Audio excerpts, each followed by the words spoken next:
आप सभी का बहुत बहुत स्वागत है मेरी इस YouTube चैनल में। आज इस वीडियो में हम लोग डिस्कस करेंगे छत्तीसगढ़ सामान्य अध्ययन से संबंधित कुछ महत्वपूर्ण प्रश्नों पर। यहाँ मैंने जितने भी क्वेश्चन लिए हैं सारे क्वेश्चन CGPSC और CG व्यापम द्वारा जो भी परीक्षाएं आयोजित की जाती है, चाहे वो छात्रावास अधीक्षक हो या फिर एडीओ का जो एग्जाम होने वाला है या फिर एसआई का एग्जाम हो, मतलब कि छत्तीसगढ़ में होने वाली किसी भी परीक्षा के लिए ये क्वेश्चंस इंपॉर्टेंट हो सकते हैं। तो आप लोग जो है वीडियो को एंड तक जरूर देखिएगा। सीधे हम लोग क्वेश्चंस पर चलते हैं। तो यहां मैंने पहला क्वेश्चन लिया है, तेल नदी और महानदी का संगम स्थल है।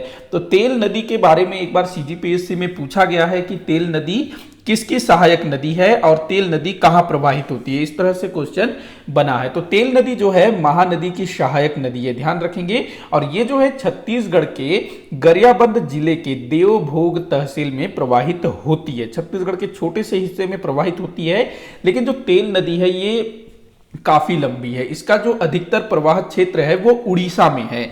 और ये जो है तेल नदी महानदी से मिलती है उड़ीसा में। उड़ीसा में एक स्थान है स्वर्णपुर करके एक स्थान है उड़ीसा में, वहां पर जो है तेल नदी और महानदी का संगम होता है। तो यहां पर आपका उत्तर हो जाएगा इनमें से कोई नहीं, क्योंकि तेल नदी जो है गरियाबंद के देवभोग तहसील में प्रवाहित होती है, मात्र छोटे से हिस्से में, और बाकी एरिया में इसका प्रवाह नहीं है। तो ये जो है स्वर्णपुर, तो आंसर क्या होगा द, इनमें से कोई नहीं। अगला क्वेश्चन दिया हुआ है, नाचा के भीष्म पितामह दाऊ मंदरा जी का जन्म स्थल है। तो भाई दाऊ मंदरा जी का जन्म स्थल आपको बताना है, इंपॉर्टेंट है, पूछा गया है। तो दाऊ मंदरा जी का जन्म स्थल कहां हुआ है, तो रवेली गांव का नाम है रवेली। और ये कहां पर है भाई रवेली, तो राजनांदगांव जिले में पड़ता है रवेली, राजनांदगांव। तो आंसर क्या होगा राजनांदगांव। रवेली भी ध्यान रखेंगे। और दाऊ मंदरा जी ने जो अपना नाचा पार्टी बनाया था उसका नाम है रवेली नाचा पार्टी। अगला क्वेश्चन है, छत्तीसगढ़ी भाषा पूर्वी हिंदी के अंतर्गत आती है। जी हाँ, बिल्कुल ठीक है, पहला लाइन ध्यान रखेंगे। ये भी पूछा जाता है कि छत्तीसगढ़ी भाषा या छत्तीसगढ़ी बोली किस हिंदी के अंतर्गत आती है। हिंदी की अलग अलग श्रेणियां हैं ना, पूर्वी हिंदी, पश्चिमी हिंदी, इस टाइप से। तो हमारी जो छत्तीसगढ़ी बोली है वो हिंदी भाषा के अंतर्गत आती है और पूर्वी हिंदी के अंतर्गत आती है। तो आपको बताना है कि पूर्वी हिंदी के अंतर्गत और कौन सी भाषाएं आती है। तो कौन कौन सी भाषाएं आती है भाई पूर्वी हिंदी के तहत, तो पहला तो इसमें आ जाएगा अवधी, उसके बाद आ जाएगा बघेली। अवधी और बघेली प्लस छत्तीसगढ़ी, तीन बोलियां जो है पूर्वी हिंदी के अंतर्गत आती है। तो यहां आपका उत्तर हो जाएगा 2 और 3, मतलब कि कूट देख लेते हैं 2 और 3, तो ब जो है आपका उत्तर होगा। अगला क्वेश्चन दिया हुआ है, कुटकी दाई की पूजा की जाती है। कुटकी दाई ये जो है एक देवी है, इनकी पूजा होती है सावन अमावस्या के दिन, अर्थात कब, हरेली के दिन जो है कुटकी दाई की पूजा की जाती है। हरेली अमावस्या भी था ना पीछे, किस दिन था हरेली अमावस्या, आप लोग नीचे कमेंट करके बताइएगा, मैं डेट भूल गया। अगला क्वेश्चन दिया है, छत्तीसगढ़ी भाषा के मानक स्वरूप का प्रयोग मुख्यतः कहाँ किया जाता है। इंपॉर्टेंट क्वेश्चन है और बड़ा आसान भी है। छत्तीसगढ़ी भाषा नहीं होना था, बोली, हाँ भाषा भी हो सकता है, कोई बात नहीं है। छत्तीसगढ़ी बोली के मानक स्वरूप का प्रयोग कहाँ किया जाता है, जो मूल जो छत्तीसगढ़ी बोली जाती है वो कहाँ बोली जाती है, तो मध्य छत्तीसगढ़ में बोली जाती है, ध्यान रखना। अगर हम संपूर्ण छत्तीसगढ़ की बात करें, उत्तरी छत्तीसगढ़ की बात करें, तो वहां पर जो है सरगुजा जो क्षेत्र है ना, वहाँ भोजपुरी के साथ छत्तीसगढ़ी मिक्स मिलेगी आपको। दक्षिणी छत्तीसगढ़ी गढ़ में उधर जो हल्बी बस्तर क्षेत्र में बोला जाता है उसके साथ मिक्स मिलेगा। तो जो मानक स्वरूप है वो हमको मध्य छत्तीसगढ़ अर्थात रायपुर दुर्ग संभाग में देखने को मिलता है। अगले क्वेश्चन की अगर हम बात करें तो निम्न कथनों पर विचार करने को बोला जा रहा है। पहला कथन दिया है, रायपुर से वर्ष 1998 में गरियाबंद को पृथक कर अलग जिला बनाया गया। तो भाई ये गलत है। जो गरियाबंद जिला है वो तो 2012 में अस्तित्व में आया था ना, तो ये 1998 बोल रहा है, तो ये गलत है। रायपुर से अलग हुआ था लेकिन 2012 में। तो पहला कथन क्या होगा, गलत हो जाएगा पहला कथन। उसके बाद अगला दिया हुआ है सुकमा जिले का मातृ जिला बस्तर है। तो देखिएगा सुकमा जिले का मातृ जिला बस्तर नहीं है, दंतेवाड़ा है, तो ये भी गलत हो जाएगा।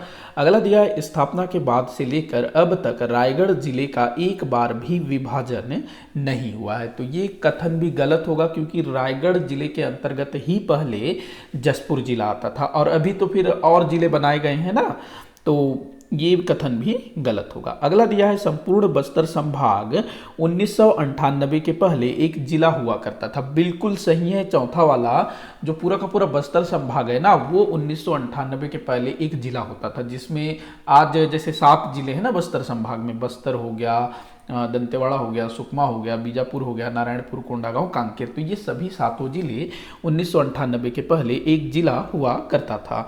तो इसमें आपका जो उत्तर होगा केवल कथन एक सही है, तो द जो है उत्तर होगा। अगला दिया हुआ है छत्तीसगढ़ राज्य के किस नेता की प्रतिमा भारत के संसद भवन में स्थापित किया गया है। बहुत ही अच्छा क्वेश्चन है और इसी तरह के क्वेश्चन से जो है अब पूछे जा रहे हैं। तो भारत के किस नेता की मूर्ति, स्टेच्यू जो है संसद भवन में, भारत के पार्लियामेंट में लगाई गई है। तो इसका आंसर होगा पंडित रविशंकर शुक्ल। ये 1995 में स्थापित किया गया था और ये मेरे ख्याल से कांस्य प्रतिमा है, 9 फीट ऊंची हाइट है इसका, रविशंकर शुक्ल, ध्यान रखेंगे। अगला क्वेश्चन है गढ़वा बाजा का प्रयोग मुख्य रूप से होता है। गढ़वा बाजा तो ये होता है भाई पंथी नृत्य में, जो बिलासपुर में जब पंथी नृत्य का आयोजन होता है तो वहाँ गढ़वा बाजा का प्रयोग किया जाता है। अगला क्वेश्चन दिया हुआ है देव प्रबोधिनी एकादशी को कौन सा पर्व मनाया जाता है। देव प्रबोधिनी एकादशी, तो भाई इस दिन जो है देव उठनी मनाया जाता है। जो देव प्रबोधनी एकादशी, ये जो है कार्तिक मास के शुक्ल पक्ष एकादशी को आता है यह तिथि। इस दिन जो है देव उठनी मनाया जाता है, जिसे छोटी दिवाली भी कहा जाता है। अगला क्वेश्चन दिया है बाली तिहार कहाँ मनाया जाता है। तो भाई बाली तिहार जो है बस्तर क्षेत्र में मनाया जाने वाला एक लोक पर्व है। अगला क्वेश्चन दिया है 2018 में हुए 5वें विधानसभा के संदर्भ में कौन सा कथन सही नहीं है। तो अभी जो छत्तीसगढ़ में विधानसभा चल रहा है उसके लिए चुनाव कब हुआ था, 2018 में। तो उसके संदर्भ में कुछ कथन दिया है, 4 कथन। पहला दिया है चौथे विधानसभा की तुलना में 3 महिला सदस्य अधिक चुनी गई। तो देखिए क्या बोल रहा है, 2018 में जो है 5वें विधानसभा का चुनाव हुआ, तो उसको जो है चौथे विधानसभा से कंपेयर किया है पहले लाइन में। तो चौथे विधानसभा की तुलना में 3 महिला सदस्य अधिक चुनी गई, बिल्कुल सही है ये। पहले 10 थी फिर 13 हो गए। उस पर दिया है कुल 13 महिला सदस्य चुनी गई। जी हाँ, ये भी सही है। 2018 में जब चुनाव हुआ ना तो 13 महिला सदस्य चुने गए। अगला दिया है कुल 14 महिला सदस्य चुनी गई। देखिएगा अगर अभी वर्तमान समय में अगर हम लोग देखें ना तो हमारे छत्तीसगढ़ में विधानसभा में 14 महिला सदस्य हैं, लेकिन यहाँ पर ध्यान रखना कि 2018 में जब चुनाव हुआ तो उस समय 13 महिला सदस्य चुनी गई थी। लेकिन आगे चल करके क्या होता है कि जो दंतेवाड़ा के जो विधानसभा सदस्य अर्थात दंतेवाड़ा के जो विधायक थे जो 2018 में चुने गए थे, भीमा मंडावी, उनकी जो है नक्सलवादियों के द्वारा हत्या कर दी जाती है। तो दंतेवाड़ा में जो है उपचुनाव होता है, री इलेक्शन होता है, जिसमें एक महिला चुनी जाती है। तो महिला सदस्यों की संख्या 14 हो जाती है। देवती कर्मा चुनी जाती है ना दंतेवाड़ा से। तो वर्तमान समय में महिला सदस्यों की संख्या 14 है, लेकिन 2018 के जो चुनाव हुए थे उसमें 13 सदस्य चुने गए थे, महिला सदस्य। तो यहाँ पर कौन सा कथन सही नहीं है ये आपने बताना है। तो जो स है ये सही नहीं है, तो आपका उत्तर क्या होगा, स। बाकी दोनों जो हैं सही हैं। अगले क्वेश्चन की ओर चलते हैं। सोनाबाई रजवार का संबंध है। तो सोनाबाई रजवार का संबंध किससे है भाई, तो मृतिका शिल्प कला, मिट्टी शिल्प कला, सोनाबाई रजवार। अगला क्वेश्चन दिया है 1920 में असहयोग आंदोलन के समय महात्मा गांधी जी से प्रभावित होकर ब्रिटिश सरकार द्वारा दिए गए उपाधियों का त्याग करने वाले छत्तीसगढ़ के नेता थे। मोरारजी थैकर थे, काजी शेरखा थे, सेठ गोपीकिशन थे, बैरिस्टर कल्याण जी भी थे। तो इन चारों ने जो है अपनी उपाधियों का त्याग किया था। तो उत्तर हो जाएगा 1, 2, 3, 4।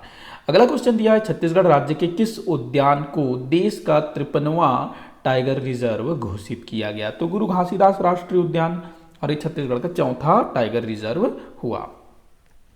अगला क्वेश्चन है छत्तीसगढ़ में कथक नृत्य में किनका योगदान है। तो छत्तीसगढ़ में कथक नृत्य में किनका योगदान है भाई? तो राजा चक्रधर सिंह, राजा चक्रधर सिंह जो कि रायगढ़ के महाराजा थे।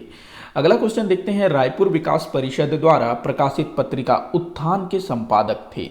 उत्थान के संपादक कौन थे? सुंदरलाल त्रिपाठी। कौन थे? सुंदरलाल त्रिपाठी। ये जो है उत्थान के संपादक थे, जो कि रायपुर विकास परिषद द्वारा प्रकाशित होता था। 1924 में ये शायद निकलता था मेरे ख्याल से। अगला क्वेश्चन दिया हुआ है, बस्तर क्षेत्र में गभार से तात्पर्य है। गभार किसे कहते हैं भाई? बस्तर क्षेत्र में गभार तो मिट्टी का एक स्थानीय नाम है, गभार, ध्यान रखेंगे इसको। अगला क्वेश्चन है, निम्न मंदिरों का निर्माण के आधार पर सही कालक्रम क्या होगा? तो 3 मंदिर दिया है। देवरानी जेठानी का मंदिर जो कि कहाँ पर है भाई? बिलासपुर के तालाग्राम में। सिरपुर का लक्ष्मण मंदिर ये महासमुंद में है। उसके बाद राजिम का राजीव लोचन मंदिर ये गरियाबंद में है। राजिम गरियाबंद वहाँ है ना।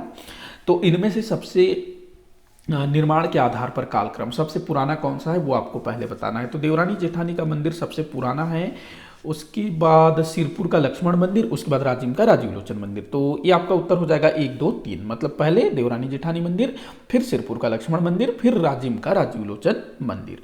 तो 1, 2, 3 जो है आपका कूट बनेगा, मतलब अ जो है आपका उत्तर होगा।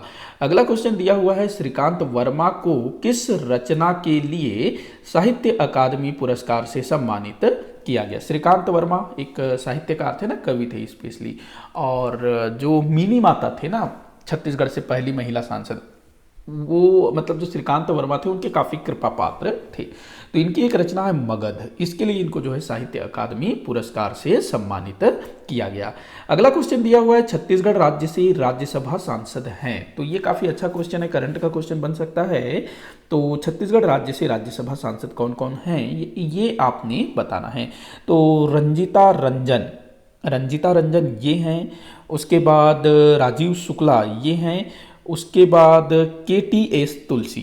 बाकी जो ममता चंद्राकर और लता उसेंडी ये फिलहाल जो हैं राज्यसभा के सांसद नहीं है। तो आपका उत्तर क्या बनेगा? 1, 2, 4 ये जो है आपका उत्तर बनेगा। अगले अच्छा कूट देखना है ना, 1, 2, 4 मतलब द जो है आपका उत्तर होगा द। अगला क्वेश्चन दिया हुआ है, 17वीं लोकसभा चुनाव में छत्तीसगढ़ से निम्न महिलाएं चुनी गई। 17वीं लोकसभा चुनाव में तो देखिएगा 17वीं लोकसभा चुनाव की बात कर रहा है, जो हमारे यहाँ 11 सांसद है ना, तो उनमें से महिलाएं भी चुनी गई हैं 17वीं लोकसभा चुनाव में। देखते हैं तो यहाँ पर रेणुका सिंह ये चुनी गई हैं, ज्योत्सना महंत और गोमती साय। ये जो सरोज पांडे हैं ना, सरोज पांडे ये क्या हैं अपने क्या कहते हैं ये वो हैं राज्यसभा सांसद। तो यहाँ पर आपका उत्तर हो जाएगा 1, 3, 4 1, 3, 4। सरोज पांडे राज्यसभा सांसद है। राज्यसभा के 5 सदस्य हैं ना। अगले क्वेश्चन को हम अच्छा कूट है ना 1, 3, 4 1, 3, 4 मतलब द जो है आपका उत्तर होगा। अगला क्वेश्चन दिया है, शिल्पग्राम एकताल किस जिले में है? शिल्पग्राम एकताल किस जिले में है? तो इसका आंसर होगा कोंडागांव। पूछा गया है आई थिंक यह क्वेश्चन। अगला क्वेश्चन दिया हुआ है, छत्तीसगढ़ के किस भाग में हल्बी बोली का प्रयोग किया जाता है? तो ये जो है केवल बस्तर संभाग में हल्बी बोली का प्रयोग किया जाता है। केवल बस्तर संभाग में ही हल्बी बोली का प्रयोग आपको देखने को मिलेगा। अगला क्वेश्चन है, प्रदेश में ब्रह्मा जी का एकमात्र मंदिर कहाँ स्थित है? तो ब्रह्मा जी, ब्रह्मा विष्णु है ना, तो ब्रह्मा जी का एकमात्र मंदिर कहाँ स्थित है भाई? ये स्थित है एक मिरतुर करके एक गांव है, मिरतुर। आई थिंक ये बीजापुर जिले में पड़ता है मिरतुर। यहाँ पर जो है ब्रह्मा जी का एकमात्र मंदिर है। अगला क्वेश्चन दिया हुआ है, निम्न पर विचार कीजिए। पहला दिया है, डंडारी नृत्य बस्तर क्षेत्र में होली के अवसर पर किया जाता है। जी हाँ ठीक है। अगला है, डंडारी नृत्य गुजरात के पारंपरिक नृत्य डांडिया के सदृश है। डांडिया जैसा लगता है क्योंकि जो डंडारी नृत्य है उसमें भी डंडे का प्रयोग होता है, डांडिया में भी डंडे का प्रयोग होता है। ठीक है ये। अगला है, डंडारी नृत्य केवल पुरुषों द्वारा संपादित किया जाता है। ये भी ठीक है भाई, केवल आदमी लोग करते हैं। तो यहाँ तीनों कथन आपके सही हो जाएंगे। तो 1, 2, 3 आपका जो है सही होगा, मतलब अ जो है आपका उत्तर होगा। अगला क्वेश्चन दिया है, तुम्बा का संबंध किस जनजाति से? तुम्बा इसका संबंध है माड़िया जनजाति से। वैसे तो बस्तर क्षेत्र के तमाम जनजातियों द्वारा तुम्बा का प्रयोग किया जाता है, लेकिन माड़िया जनजाति में तुम्बा का विशेष महत्व है। तुम्बा जो है ना, जो लौकी होता है ना, एक इस तरह का एक लौकी होता है, आप लोगों ने देखा होगा, जिसको देसी लौकी बोला जाता है ना। ऐसे नॉर्मली लौकी जो है ऐसे होता है, बैंगन टाइप का होता है ना लौकी, लेकिन एक लौकी जो है इस तरह का भी होता है, आपने देखा होगा।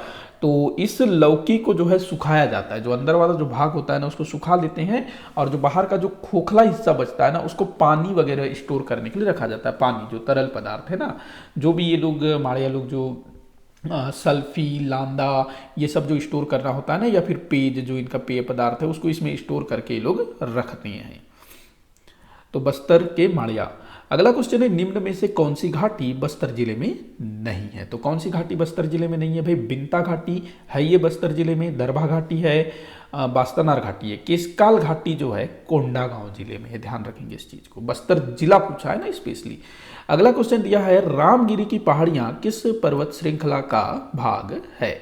रामगिरी की पहाड़ियां, तो रामगिरी की पहाड़ियां जो है ना भैया, ये सतपुड़ा पर्वत श्रृंखला का हिस्सा है। अगला क्वेश्चन दिया है, कौन सा वृक्ष बीड़ी उद्योग के लिए महत्वपूर्ण है? तो भाई जो बीड़ी उद्योग के लिए ना साल की न तेंदू तेंदू तेंदू, सॉरी माफी चाहूंगा, जो तेंदू का जो पत्ता है ना वो बीड़ी उद्योग के लिए जाना जाता है। अगला क्वेश्चन है, बस्तर भूषण के लेखक केदारनाथ ठाकुर का जन्म स्थल है। केदारनाथ ठाकुर, तो भाई जो केदारनाथ ठाकुर जी हैं इनका जन्म हुआ था रायपुर में। अगले क्वेश्चन की अगर हम बात करें तो क्वेश्चन दिया है, इंद्रावती नदी और गोदावरी नदी का संगम स्थल है। इंद्रावती और गोदावरी नदी का संगम स्थल कहाँ पर है भाई? भद्रकाली। भद्रकाली में इन दोनों नदियों का संगम होता है। अगला क्वेश्चन दिया हुआ है, आमट किस क्षेत्र का लोकप्रिय व्यंजन है? तो आमट भैया किस क्षेत्र का लोकप्रिय व्यंजन है? बस्तर क्षेत्र का। ये जो है ना इमली डाल के बनाया जाता है, खट्टा होता है। आगे बढ़ें, और विभिन्न प्रकार के सब्जियों का उसमें प्रयोग किया जाता है। अगले क्वेश्चन की हम बात करते हैं, कौन सा जनजातीय पर्व फसल कटाई के पश्चात मनाया जाता है? फसल कटाई के बाद। बीज पंडुम की बात करें तो फसल बोने के पहले मनाया जाता है। नवाखानी जो है ना, जब फसल पक के तैयार हो जाता है, मतलब कटाई नहीं हुआ होता है, तो उस समय नवाखानी मनाते हैं। आमाखानी भी काफ़ी पहले मनाया जाता है। ये जो दियारी है ना, ये बस्तर क्षेत्र में फसल कटाई के बाद मनाया जाता है, दियारी बस्तर क्षेत्र में। अगला क्वेश्चन है, निम्न में से कौन सा पर्व भाद्रपद मास के कृष्ण पक्ष प्रतिपदा को मनाया जाता है? भाद्रपद मास के कृष्ण पक्ष प्रतिपदा को, तो देखिएगा भाद्रपद मतलब जिसको भादो कहा जाता है ना नॉर्मली, तो भाद्रपद मास के कृष्ण पक्ष प्रतिपदा अर्थात भादो महीने के पहली तारीख को कौन सा पर्व मनाया जाता है? भोजली, रक्षाबंधन के ठीक दूसरे दिन, मतलब 12 तारीख को ये जो त्योहार है इस बार मनाया गया। 11 को रक्षाबंधन था ना। अगला क्वेश्चन है, किस महीने को कुंवार भी कहा जाता है? कुंवार, तो जो आश्विन है ना, इसको कुंवार भी कहा जाता है, आश्विन को। अगला क्वेश्चन है, गौरी गौरा विवाह उत्सव कब मनाया जाता है? तो दीपावली के टाइम पे मनाया जाता है गौरी गौरा विवाह उत्सव। कब? दीपावली के समय। ध्यान रखेंगे इन सब चीजों को। अगले क्वेश्चन को हम लोग देखते हैं, बांसुरी किस प्रकार का वाद्य यंत्र है? बांसुरी किस प्रकार का वाद्य यंत्र है? तो बांसुरी जो है सुशिर वाद्य यंत्र है। सुशिर वाद्य यंत्रों के अलग अलग प्रकार होते हैं, मैंने शायद वीडियो बनाया है इस पर।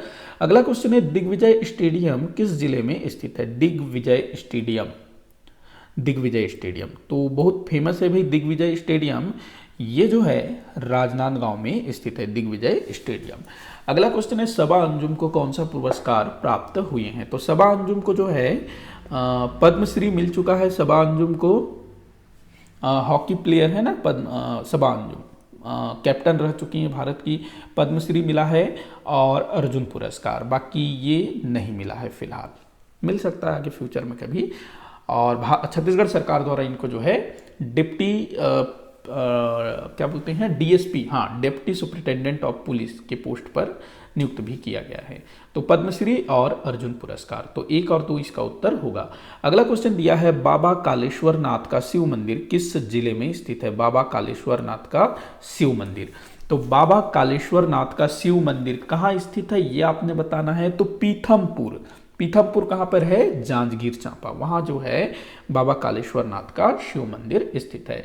अगला क्वेश्चन दिया है माचकोट वन परिक्षेत्र किस वन मंडल के अंतर्गत आता है? माचकोट वन परिक्षेत्र, माचकोट नाम याद रखना, इस तरह से चीजें पूछी जाती है, तो ये जगदलपुर वन मंडल के अंतर्गत आता है।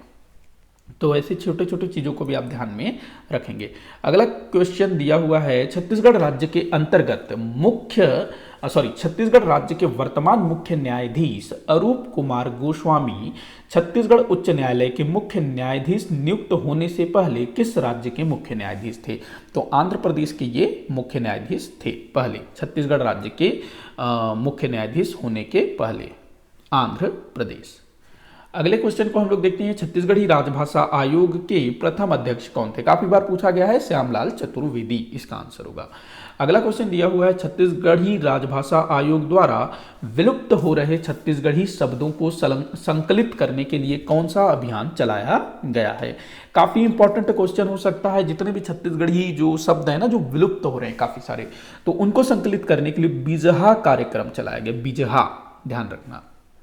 अगला क्वेश्चन है निम्न में से किनका संबंध चित्रकला से नहीं है?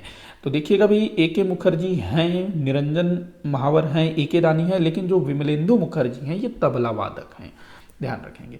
अगला क्वेश्चन दिया हुआ है मेघनाद पर्व किनके द्वारा मनाया जाता है? मेघनाद पर्व तो गोंड जनजाति द्वारा मनाया जाता है भाई मेघनाद पर्व। वही मेघनाद खंभ पूछा जाए तो कोरको जनजाति। अगला क्वेश्चन दिया हुआ है कबीरधाम जिले में स्थित छेरकी महल मुख्यतः किस देवता को समर्पित है? तो ये शिव को समर्पित है। छेरकी महल किसको समर्पित है? शिव को। अगला क्वेश्चन दिया है तुलसी डोंगरी स्थित है, तुलसी डोंगरी, तो तुलसी डोंगरी कहाँ स्थित है? फेमस है काफी, ये कांगेर घाटी राष्ट्रीय उद्यान में स्थित है, उड़ीसा राज्य की सीमा से लगा हुआ है, बस्तर जिले में आता है तुलसी डोंगरी, बस्तर जिला कांगेर घाटी राष्ट्रीय उद्यान। अगला क्वेश्चन दिया है निम्न को सुमेलित करना है। एक तरफ जो है अभ्यारण्य दिया हुआ है, दूसरे तरफ उसका क्षेत्रफल। तो उदंती अभ्यारण्य, इसका जो क्षेत्रफल है 231 वर्ग किलोमीटर, यही है, मतलब ये ठीक है। भोरमदेव अभ्यारण्य 164 वर्ग किलोमीटर, भैरमगढ़ 139 वर्ग किलोमीटर, बादलखोल 105 वर्ग किलोमीटर। तो इसका जो आंसर हो जाएगा 1 2 3 4, मतलब कूट क्या होगा 1 2 3 4। तो ये जो अ है ये आपका उत्तर होगा। अगले क्वेश्चन को हम लोग देखते हैं। तो अगला क्वेश्चन दिया हुआ है धातु शिल्पकार श्रीमती बुधियारिन देवी का संबंध किस जिले से है? बुधियारिन देवी, तो इनका संबंध जो है रायगढ़ जिले से है। बुधियारिन देवी का संबंध किस जिले से है? रायगढ़ जिले से। इसी के साथ आज के इस वीडियो के जो 50 क्वेश्चंस है वो यहीं पर समाप्त होते हैं। आप सभी से रिक्वेस्ट है, आप लोग कमेंट करके बताइएगा कि आपसे कितने क्वेश्चन सॉल्व हुए। किसी भी क्वेश्चन में कोई भी डाउट हो आप लोग मुझे कमेंट करके जरूर बताइएगा ताकि मैं उसको सॉल्व कर सकूँ। अगर आप लोगों को लगता है कि मेरे द्वारा जो भी जानकारी दी गई उसमें अगर कहीं डाउट है उसको भी आप बताइएगा। वीडियो को आखिर तक देखने के लिए आप सभी का बहुत बहुत धन्यवाद।